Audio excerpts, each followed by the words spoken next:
Hey, everybody, welcome to the Buck Sexton Show. On this episode, our friend Michael Malice, he is back. He is in action, and he is ready to party. The White Pill is his book, which I have right here. I was assigned this as homework by Michael, and hopefully I'll get a passing grade. I did have to read like the latter half of it quickly, but I did read it. The White Pill, A Tale of Good and Evil. And I think there's a lot of lessons. There's a lot of great history in this, Michael, which I really appreciate. I think one of the areas, even for people in this country who think of themselves as history buffs or what have you, the actual history of the Soviet Revolution and more broadly, what was really going on in the Soviet Union is a massive hole in the education of American history, I think. And your book, again, right here, goes a nice way to addressing some of that gap. I think that's also partly by design that there's this massive hole because what we're taught in schools, we like to have a nice little narrative that there's the good guys and the bad guys, and the founding fathers were all the good guys, and the Brits were the bad guys, and then the North were the good guys, and the South were the bad guys, and then World War II, the Allies were the good guys, and the Axis were the bad guys. Now it's clear that the Axis were the bad guys, but we're partners with Stalin. And if you start getting into too much of what Stalin did, all of a sudden that little good guys, bad guys thing falls apart. And I think that does an enormous disservice. As a friend of mine pointed out, which genocidal ideology should I be more worried about? The one that lost or the one that won? So I think it's important for especially conservatives who kind of often have this incorrect idea that things started getting bad 20 years ago and all these different organizations, whether the universities or Hollywood or Washington, were somehow co opted by the left. This is not only not new, but what had been going on, especially in the 30s, it was so much worse and so much more depraved in many ways than what we're facing now that I thought was important to put forward, exactly what half of the world effectively went through. And it saddens me that so many people, and obviously I was born in the Soviet Union, so many people and what they went through is being forgotten when this is a victory that happened in the lifetimes of pretty much everyone listening to this show. Yes, you could definitely argue the greatest, in terms of population and number of people, the greatest liberation of humanity to freedom from abject tyranny occurred in your lifetime and in my lifetime, and it's really not thought of in that context. I think nearly enough. I don't think people understand. We have a bit of a cartoonish view, and look, I love Rocky IV. I'm not saying it's not a really fun movie, but the Soviets, I think in retrospect, are thought of almost more as, and the whole Soviet system as, poor, but poor, buffoonish, oafish. We Yes. have all this notion of the commissar, whether it's in The Hunt for Red October or, any of the pop culture.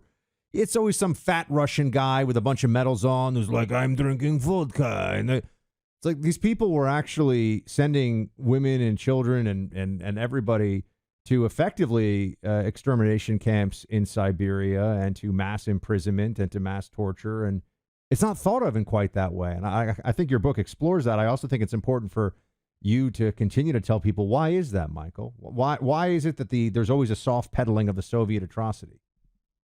Well, I think one of the big reasons, and I'm confident that you'd agree, is that so many people in the West had blood on their hands as a consequence.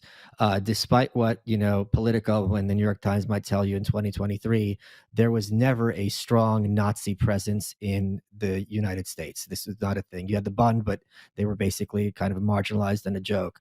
There was very much a very strong, not just communist in the sense of, oh, I believe in communism as an ideal, but literally many people answering directly to Stalin and the far side of what later became the Iron Curtain. And the one time when they were accountable for their actions, the fact that we gave someone who's killed millions of his own countrymen, got handed the atom bomb and things like this. The fact that so many of these Western outlets are still in power today, are still treated with respect today, is, I think, a major reason why this is soft pedaled. There's a great quote in the book that I found. We were all told that the McCarthyism, witch hunts, and a playwright, I'm blanking her name, she was like, but there weren't witches in Salem, but there were these communists. Yes. These were people, actively and intentionally members of an organization dedicated to secretly and to violent overthrow of the United States government in the service of what had been at the time the most evil, or maybe one of the two most evil governments on earth. So it's never framed in that way. And I think I did what little I could do to point out exactly what it was that was so bad about their views.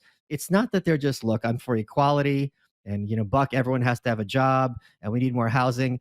Please, it is so removed from that. It is defending people being tortured. It is defending children being taught in school to turn their parents into the police, even if their parents have retribution and kill them. It is starvation for political purposes. It is mass deportations of many peoples from their ancestral lands in order to break them and for the sake of the common good so that they're subservient to the state. None of these things are discussed in the West. And frankly, I think in many ways it's a failure of conservatism, where the worst thing that often is said about communism is that it's godless, but it's not just godless, it's downright satanic. Yes, no, it goes beyond that. There's a sadism, and actually, that's Yes. for anybody. And there's so many really poignant anecdotes in the book about, for example, the little girl. This is from Michael's book. There's a little girl who is outside in a bread line. We always think of the Soviet bread lines, and again, we have this sort of mentality of it's people. They're in the babushka and it's sad, and they're in line there. It's like, well, actually, the guy at the front of the line sees a girl who's part of the kulak class because they're all in line waiting for food, right?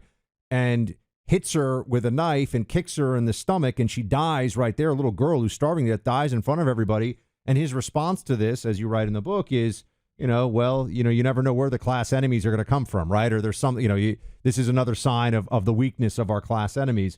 There's no humanity, there's no decency, and that's just that's a vignette that I think exposes so much more of this. I mean, for example, the Gulag Archipelago, which I people, Orwell is amazing and gets a lot of credit, although Orwell was kind of a slowly reforming socialist himself. Orwell, He wasn't reforming at all. He was a hardcore socialist till the day he died. Well, he went less socialist, I think I would argue. He was starting to see the problems of a socialist system. He said explicitly, every word I write is in defense of democratic socialism. I don't understand it. Democratic socialism. Right. Not. Are you going to tell me?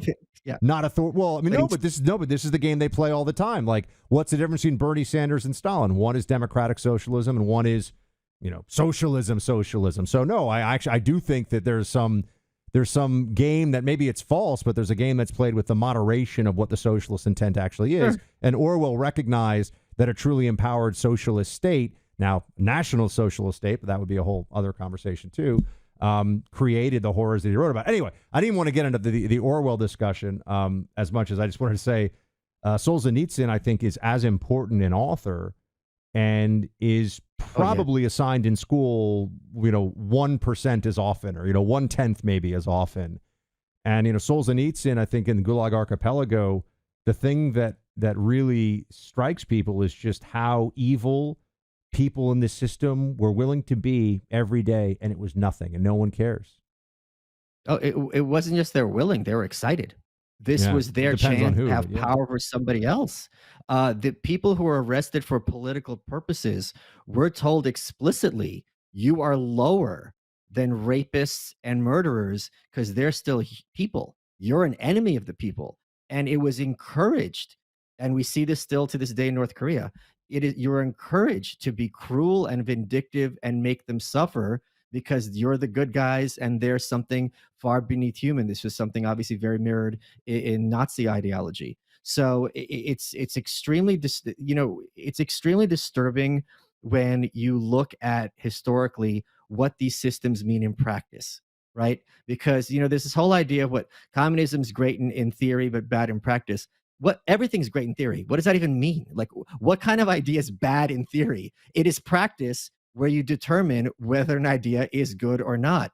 And when we saw over decades, over how many countries, what this meant for the average person, children chained to cribs because they were handed over by their starving parents who were told the government can raise them better than they could. who gave up on crying because they knew no one was going to come to pick them up. You and I, and pretty much everyone listening to the show, can sit all day long, and if we tried to like rack our brains for how sadistic we could be, we would never think of half these things because our brains aren't wired like this. We're not raised in cultures where it's considered appropriate, at least yet, to turn power against the weak and those who we don't like, and just do just the most vindictive, vicious things and pat ourselves in the back for it. I want to bring this into our current context a little bit, actually, and I make the argument to people, and I can tell that it's really uncomfortable for them. But you and I were in contact a lot during the COVID and what was going on in New York and the lockdowns, and I try to remind everyone that there was, to your point about almost a glee, like there was a glee that some people took Yes. in the extreme of it all. And there was a clear joy that you would see in the eyes of people, just in the eyes, who were mask police, for example, walking around and or telling you, why aren't you close to me, social distancing. They took some level of joy in treating their fellow human beings as though they were unclean, one, and also that they could lord it over them in some way. Yes. And I say to everybody, okay, yeah, it wasn't, they weren't herding us off into camps. I mean, they started to do something like that in Australia. They obviously did do that in China. But it also was a virus with a real fatality rate of, 0.02, maybe 0.002, depends on whose numbers now you want to believe. Spanish flu had a 5% fatality rate in the United States back when 1918, 1919, 1920. So I feel like if people were willing to do that for something that wasn't that extreme, that we're actually much closer to falling into a full-blown totalitarian society in America than anybody had previously realized. One of the big delusions I think a lot of people have is that America's magic, in the sense that these things that happen in other countries can't possibly happen here. And I think a lot of people, especially on the right, when they looked at how their fellow countrymen acted during COVID, had a big wake-up call as to how many people really regard liberty as their highest value. And what we saw, and I learned in my research for the White Pill, is in East Germany, they had the biggest informant network the world had ever seen, thanks to the Stasi, which was their secret police. And after the wall fell and Germany was reunified, just the beautiful, beautiful scenes and some of my favorite parts of the book, the Stasi archives were opened, and a reporter spoke to one of these former Stasi recruiters. And Buck, you and I I certainly thought that, okay, here's how it works. They capture me, and they're like, give me 5 names or else we're going to kill your family. And like, Buck, I love you, but if I got to drop your name to save my family, it's going to happen. And I think the situation would be reversed. You'd hold out as much as you could, but at a certain point you're like, listen, I can't sleep. You're threatening my children. You're threatening my mom. I just got to give you names. I just can do anything to get the torture to stop. That's not what happened. In East Germany, they were people who were just bored or lonely or just wanted someone to talk to or wanted to have the opportunity to feel important for once in their lives. So we don't have to speculate as to what it takes to get people to turn into informants and to be amenable to totalitarian systems. We've seen it historically, and we've seen it here during COVID. And I would hope people realize that this is far more pervasive and far more universal part of the human experience than even I would have liked to have believed. There's a Solzhenitsyn story that I remember where there's a woman who goes into this is obviously in the Soviet era. A woman goes into effectively the local police station and says, the constables, and says, because her neighbor had been seized, another woman, at night, never to be seen again, seized, but left behind an infant, like a 6-month-old baby. And the neighbor goes to the police station to say, hey, is the mother coming back? If not, should I step in and do something here to help out? This baby's going to starve to death. They arrested the neighbor. And when asked later on why one of these individuals, why they arrested the neighbor, the explanation that Solzhenitsyn heard from another bureaucrat, another police officer, was to save them the time. That was the attitude. It's like, oh, you're already here? We're just going to grab you because we're probably going to have to grab you at some point anyway, and you've already showed up to the station. So now you also go into the cell, and you either go to Siberia or you just go up against a wall and we execute you. Thank you for saving us the time. That was the attitude. And, obviously that's a lethal matter, and it's particularly depraved. But I really did get the sense, and I know people get mad at me when I say this, I get the sense that there were a lot of people who during COVID in this country not only would have complied with, but would have felt, here's maybe a better way of putting it, Michael. There were people who were openly celebrating when other human beings died of a virus because they thought that they represented the anti-Fauci point of view. That was widespread. Yes. Yes. Explicit and constant. But look, to that point with that baby, the other reason for arrest is this is a country where kids are treated well. That's the narrative. So if you're pointing out an example where kids are treated poorly, you're a provocateur. You're a troublemaker. Come with me. So what happens in these systems is pointing out hypocrisies or problems with the status quo in and of itself labels you as a counter-revolutionary. So everyone very quickly has to learn to keep their heads down and keep their mouths shut. And this is something that those of us coming from there, it's just very weird to me talking to people who've been raised in like complete Americans, because a lot of times they'll say things that's just so different from how I was raised. And it's just things that just kind of, I guess, you're culturally, you're just taught certain ways. Like Americans are very big on like, I remember I had a group of people where everyone's trying to give each other advice. And it's like, you have a problem at work. Well, the American answer is always, well, take the person, sit down and talk with them, have it out.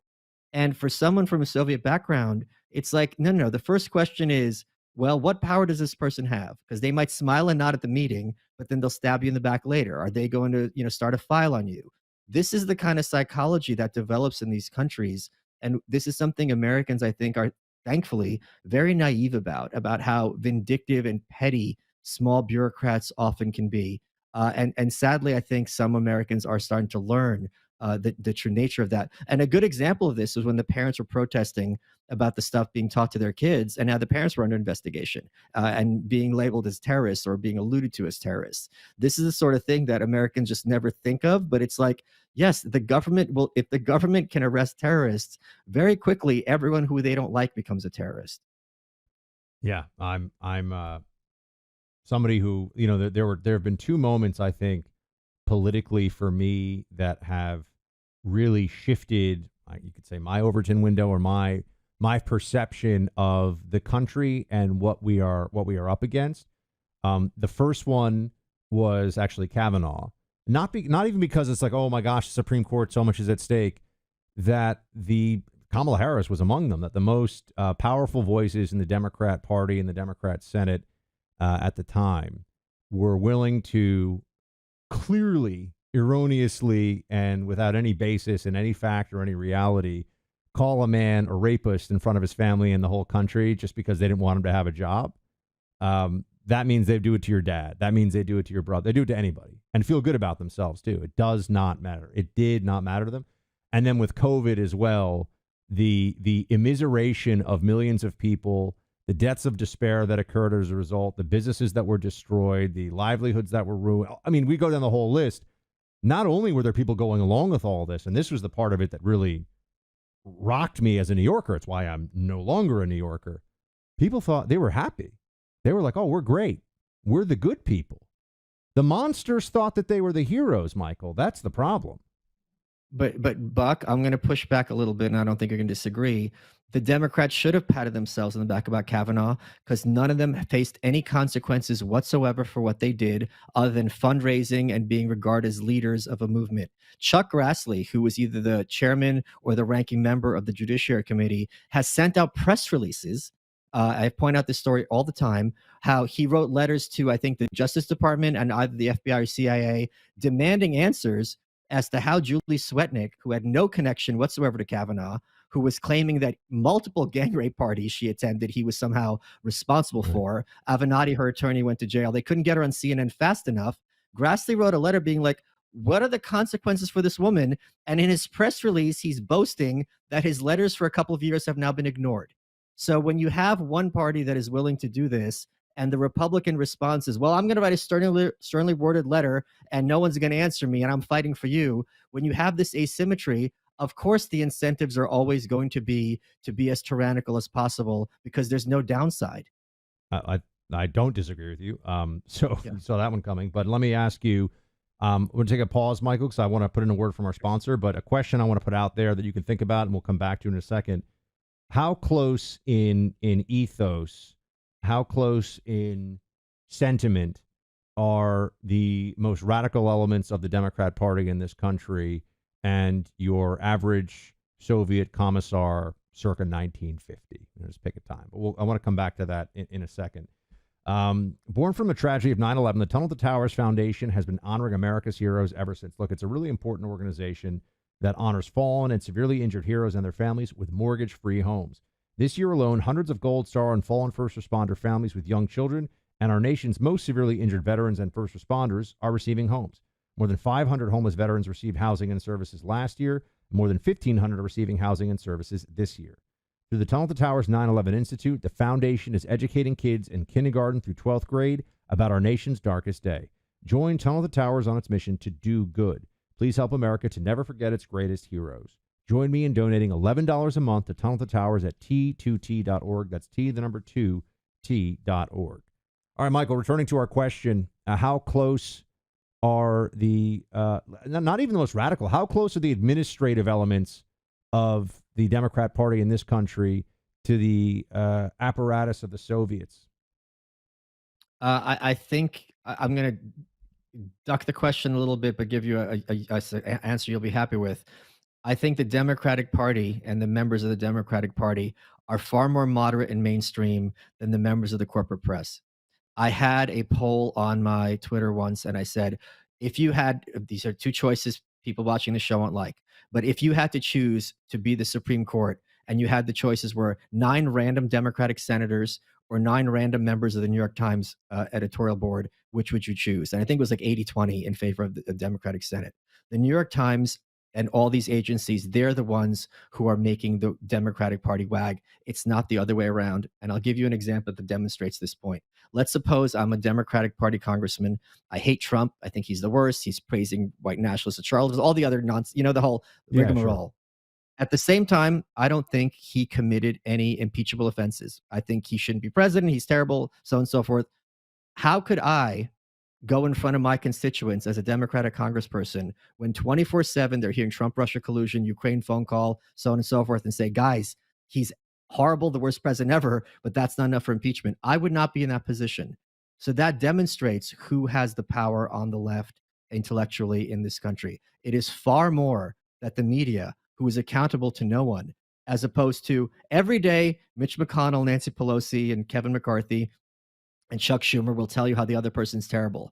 No one is holding the New York Times or the Washington Post accountable other than idiots like myself on Twitter. So that, to me, is the far bigger concern. So, and as to the apparatchiks in the 50s, they didn't really care. They weren't ideologues. It's like, or I think it's Upton Sinclair is a big character in this book, and there's a quote ascribed to him where it's almost impossible to teach a man to believe something when his salary depends on him not believing it. If I'm in the 1950s and the only way I could get food is to parrot Stalinism, and if I slip up, that sword's going to kill me and my family, I'll be singing louder than everybody else. And the old saying goes, you don't want to be the first one to stop clapping for Stalin. So I think people need to appreciate that a lot of times these entities and these organizations aren't a function literally of ideology so much as people responding to very perverse incentives. And often those incentives are a matter of life and death for them and their families. I also think that there are things, and you get into some of them in the book in terms of the level of awfulness, the everyday awfulness too. It's not bad things will happen in a lot of countries, but you'll remember them as, well, that was an awful moment, that was something terrible that happened, but it was just every day, right? The everyday awfulness of living under the Soviet regime. But there are also stories that I think people just refuse to believe. And I think it's so interesting that in the Death of Stalin, which is a pretty well-made movie for what it is, that whole sequence in the beginning where Stalin calls in and wants a copy, however they did it, old school records, I forget what it is, but wanted a copy of the Moscow orchestra performance, and they had already finished. They did wake up the conductor and bring everyone back and do a re-recording of it. Like, they brought everybody back, and I believe they even tried to bring back members of the audience too. So they had a performance at the main theater, and I think it was Moscow. It might have been St. Petersburg, but I think it was Moscow. And they actually brought everybody back. And people are like, there's no way that actually happened. That actually did happen, because everyone was terrified if they didn't do it, he was going to have their family killed, as well as all the horrible things that you can imagine. That was life for people. Yeah, the artists are, had a particularly tough time because if anything can be perceived as in any way not praising the system enough. We see that even here with political correctness to far lesser extent. Obviously, people aren't getting murdered, but there's this one story I want to get the exact details here of. There was a play that Stalin didn't like. And basically, overnight, your career is just ruined. People can be sent away. Everyone who's ever been associated with you gets. I'm trying to get the exact. I think it was Shostakovich. I want to get it exactly here. Yeah, Shostakovich. It was in 1936. He had a play called The Lady Macbeth of Mtsensk. There were articles about it 2 days later, and the community stood up for him because Shostakovich was and remains one of the great composers of all time. Stalin just didn't happen to like one. As a consequence of this, the director's wife, he stayed with the director's house. Her wife was stabbed to death in the eyes. When a marshal of the Soviet Union, this guy's very high up, Tukhachevsky, he was defended Shostakovich. He was tortured and shot. His body was sent to a landfill. The librettist of the performance was arrested and shot. His ex-girlfriend vanished. His brother-in-law, who was a physicist, his sister, his mother-in-law, and his uncle, they were all arrested just because Stalin didn't like this play. So, to your point, it's not that people were living in fear of maybe Buck, you had this tweet in college and crap. What if someone finds a screenshot and it's going to look bad for my career? You're newly married. I've met your brothers. If something happens to you, or if they can't get to you, but let's suppose I want to get to Buck. I don't need to get to Buck. I've got a circle around you. And let me tell you, everyone listening to this can imagine themselves being tough and there's nothing they can do to me. You could arrest me. I'm not going to break. Bring in your wife. Bring in your brothers, put them in that cell, see what happens. And this is something I think in the West, we're so correctly proud of our respect for the individual and individual rights. It never even enters our head that innocent people who are simply family members, it's not only automatically that they're targets, it's the law. It was a crime, a felony to be married to an enemy of the people. And if you're arrested, you're enemy of the people. It's like you can't defend yourself. The spouse can't say, well, I wasn't really arrested, married to them. And right away, what happens also is the children become orphans. And there was a lot of hand-wringing in the Kremlin because all these kids started killing themselves with good reason. Because overnight, they were orphans and no one would associate with them because why are you taking in a child of the enemy of the people? So the level of depravity and evil in these societies is so much worse than just someone's this fat guy, some fat buffoon on the top, and it's his brother gets a pay cut, and you're hungry, and you have to learn stupid things at school. Oh, please. That is nothing. That's totally scratching the surface of what's going on in these societies. Yeah, I think that people also don't spend enough time, or it's not thought of very often, how much North Korea really tried in many ways. Yes, there are huge, there's people make the case that actually a racist Japanese imperial mindset was borrowed by essentially an ultra-nationalist, ultra-racial identity as part of North Korean ideology, but also in terms of the machinery of North Korea and how the Communist Party or whatever operates there is borrowed from the Soviets. I mean, even the fashion choices in a lot of ways. You can say they're borrowed from China too, but guess what? The Chinese communists borrowed them from the Soviets. Not borrowed, implanted. It was just directly imported. In fact, a friend of mine, Peter, when he was looking at my photos of North Korea, he was just blown away. He goes, "This looks like where I grew up, but there's Asian people walking around." He couldn't wrap his head around it. It looked identical to him. So this is one of the reasons I went to North Korea. It's all right, this is my only chance to see what it was like for my family, 70 or 80 years ago. And let me assure everyone, it's no picnic, to put it mildly, although we did have a picnic. Yeah. How does a society fall into this stuff? I mean, because that's always we look at the understanding the scope of the problem and understanding how awful it was, and we're far away from that. And I mean, I'm always amazed too. I read about, what is it? The Conquest, the Robert Conquest book, where he talks about the Great Purge, right? And how all the academics initially in the West, were saying that, oh, it wasn't that bad, and it's actually even worse than anybody had anticipated. But the entirety of Western world academia was essentially trying to cover up or certainly vastly diminish what happened there. We don't learn these things enough. But also, what is the tipping point, right? Because people are sitting here. I was just saying before. I mean, COVID was the closest thing I've ever felt like in this country to we may actually be living in a totalitarian state at some point. I didn't think it was underway, right? I mean, sitting at home ordering, watching Netflix, getting Uber Eats, but the mentality that people had was scary. I mean, people that are masking up their 3-year-old and are willing to scream at people if they get within 10 feet of them because they're so scared of them. Like, there was something dramatically wrong with tens of millions of people in this country. I don't think there was something dramatically wrong. I think there remains something dramatically wrong that was activated. I don't think those people's psychology changed as a consequence of COVID going away. I think COVID gave an excuse for people who have neurosis or anxiety or other some kind of things that are suboptimal mental conditions to have a rationalization that's external and an opportunity to act out their aggression and hysteria toward others. And to your point about the intellectuals, Theodore Dreiser, who is probably the greatest naturalist writer of all time, like he was discussing what was going on in the Soviet Union, and he just basically concluded, what good would freeing those prisoners do? So this was something, and we see this still today with many people who are pro-government to such an extent that they have this guinea pig of society. It's like, all right, let's try this experiment over there. If it doesn't work out, at least we'll have the data.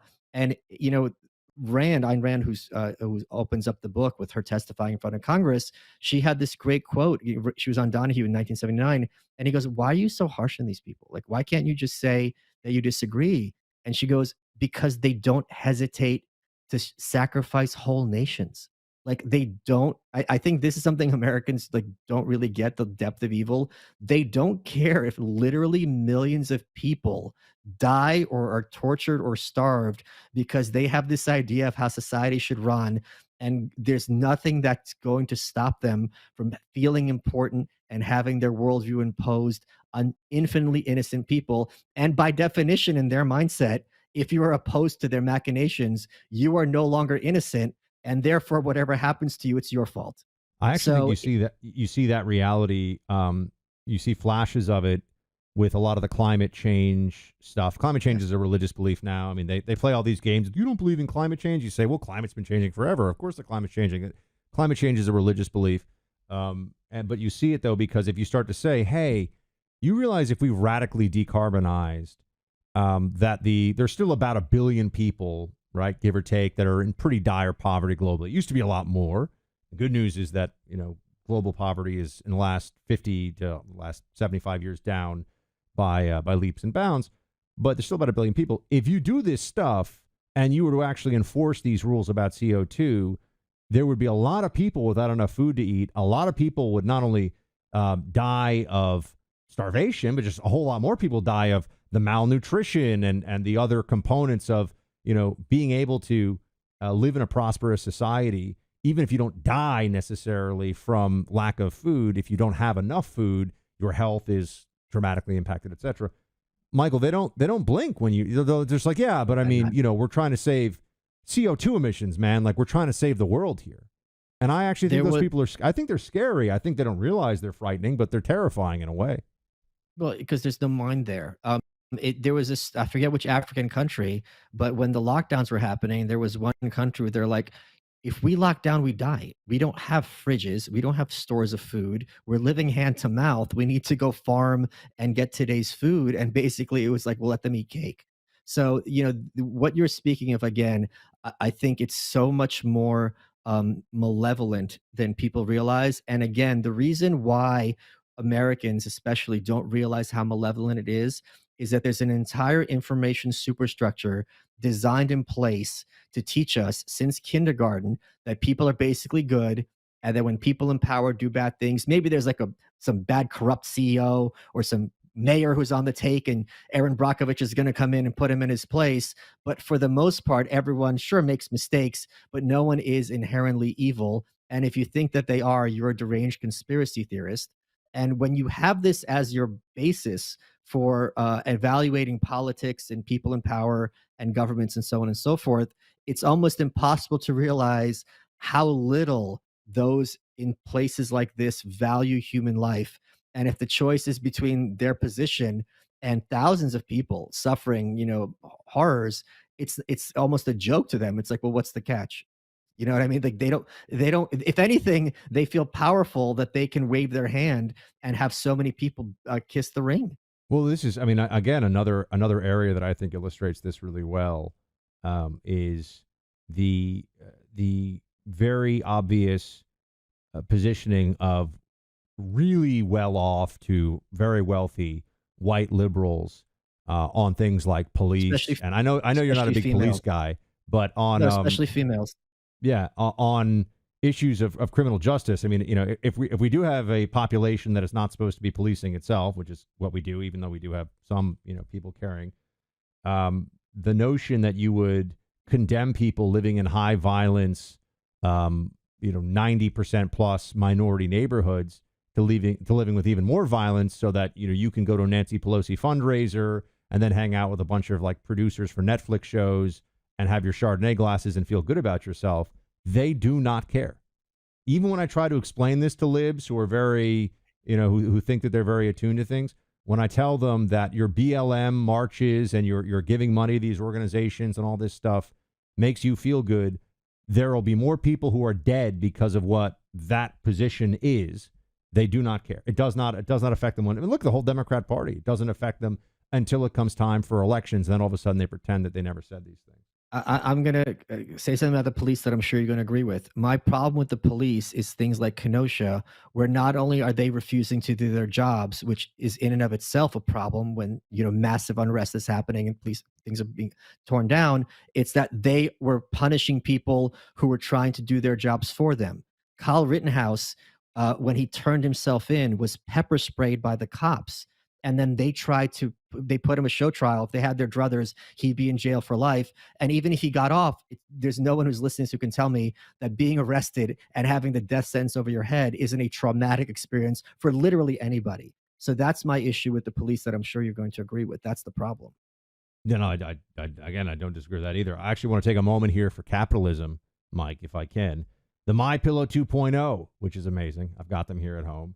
Patented adjustable fill of the original MyPillow, but now brand new exclusive fabric made with temperature regulating thread.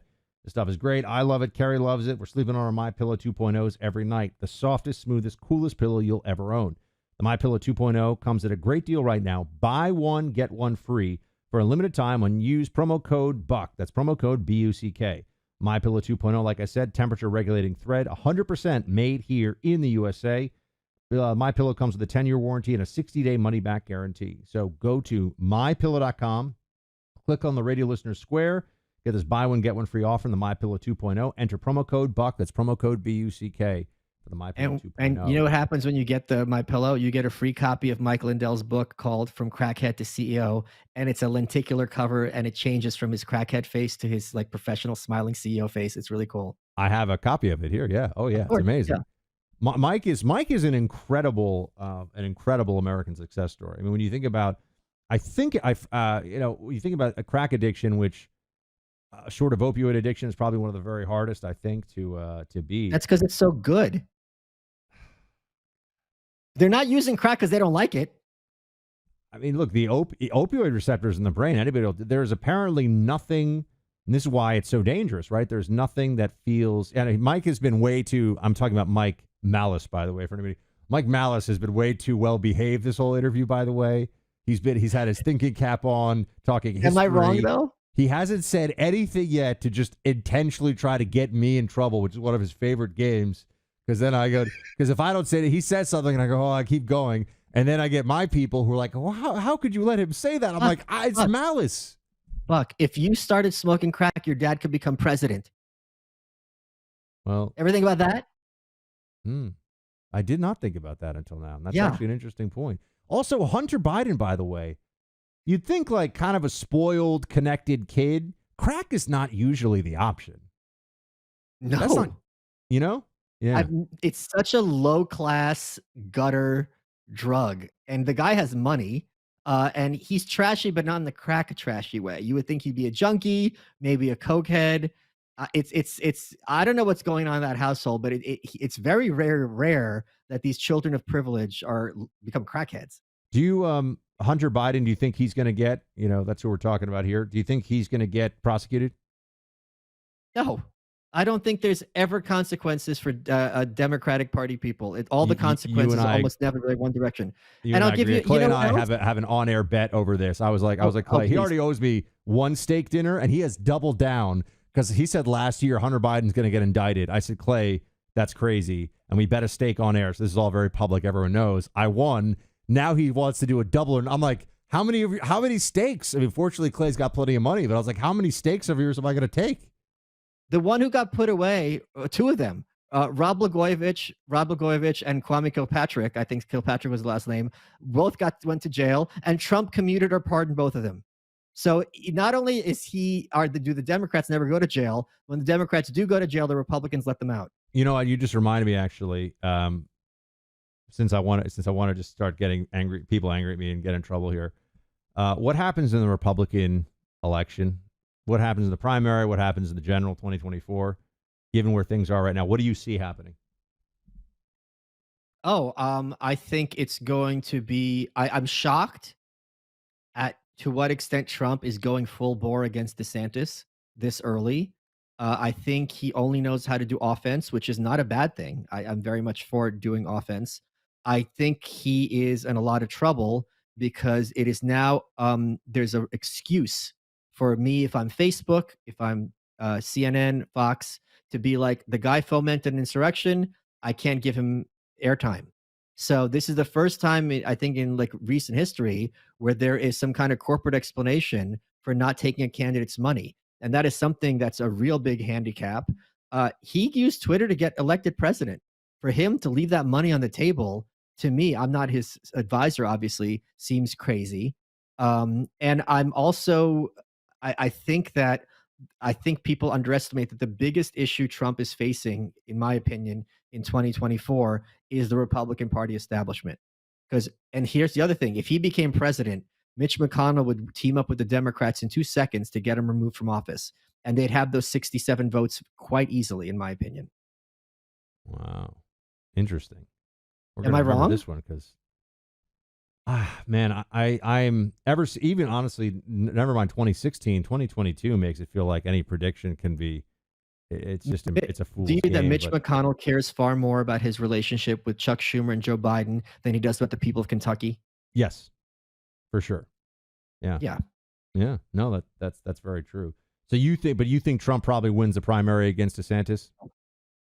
No, you don't. I think they're going to do whatever they can to screw him out of the situation, including, if necessary, excluding him from the debates. It's not going to be like 2016.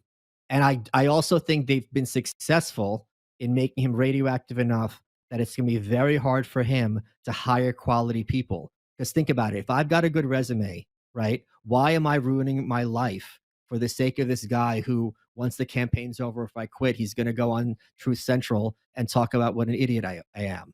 So it's going to be very hard for him to get. And staffing, I think even his biggest supporters admit, was a huge issue for him throughout his White House. He's the one hiring Fauci and John Bolton and Jared Kushner and every other, Reince Priebus. None of these are particularly MAGA type people, to put it mildly. So I think this is going to be a major issue for him going forward. So you finished the book, Back to the White Pill here.